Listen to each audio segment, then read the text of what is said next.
Party BJP के नेतृत्व वाली एनडीए सरकार 30 मई को अपने लगातार दूसरे कार्यकाल का दूसरा वर्ष पूरा करने जा रही है।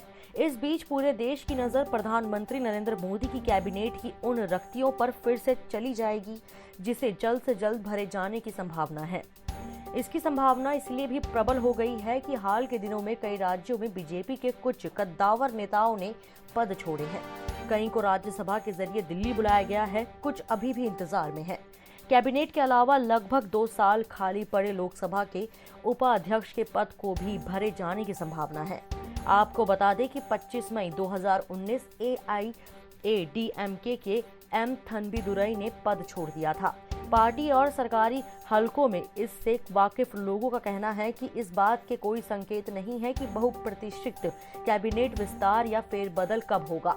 हालांकि इस बात की काफी अटकलें थी कि महामारी की पहली लहर के बाद कैबिनेट में फेरबदल हो सकता है।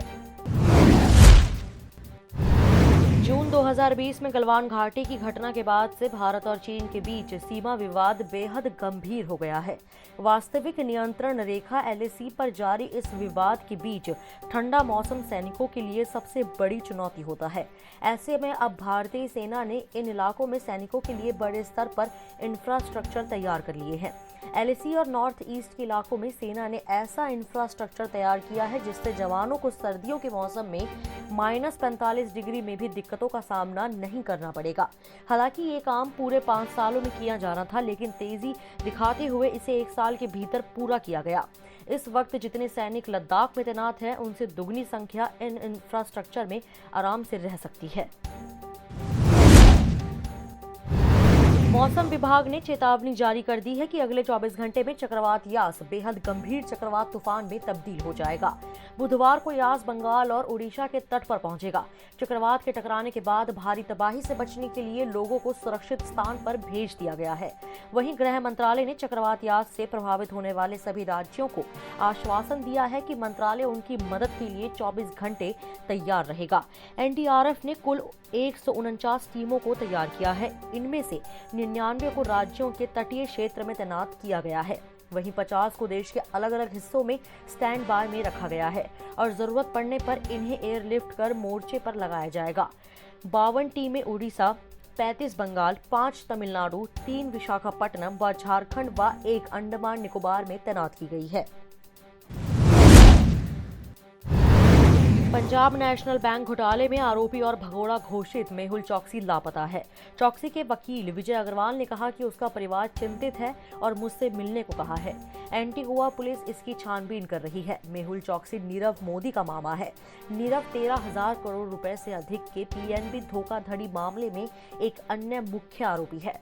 चोकसी भारत से भाग गया था और जांच एजेंसियों के मुताबिक वह एंटीगुआ और बाराबूडा में रह रहा है। वहीं नीरव मोदी लंदन की एक जेल में कैद है। मार्च में मेहुल चोकसी को कैरेबियाई राष्ट्र के निवेश कार्यक्रम के तहत मिली नागरिकता को एंटीगुआ और बाराबूडा द्वारा रद्द करने की खबरें आई थी, लेकिन मेहुल चोकसी के वकील ने इन खबरों को खारिज करते हुए कहा कि चोकसी एंटीगुआ के नागरिक है, उनकी नागरिकता रद्द नहीं की गई है। कोरोना के बाद देश में अब ब्लैक फंगस के मामले भी देखने को मिल रहे हैं, जिससे सभी की चिंता एक बार फिर बढ़ गई है। डॉक्टरों ने इलाज में होने वाली देरी और दवाओं की कमी को लेकर चेतावनी दी है। राजधानी दिल्ली में ब्लैक फंगस के बढ़ते मामलों के बीच डॉक्टरों ने चिंता जताई है और कहा है कि दवाई की उपलब्धता में सुधार करना चाहिए।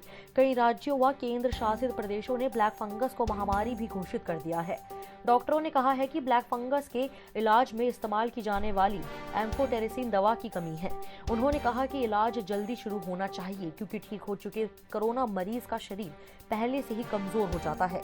डॉक्टरों ने कहा है कि कोरोना के इलाज के दौरान इस्तेमाल किए गए स्टेरॉइड जैसे कारक ब्लैक फंगस के प्रति ज्यादा संवेदनशील बना सकते हैं।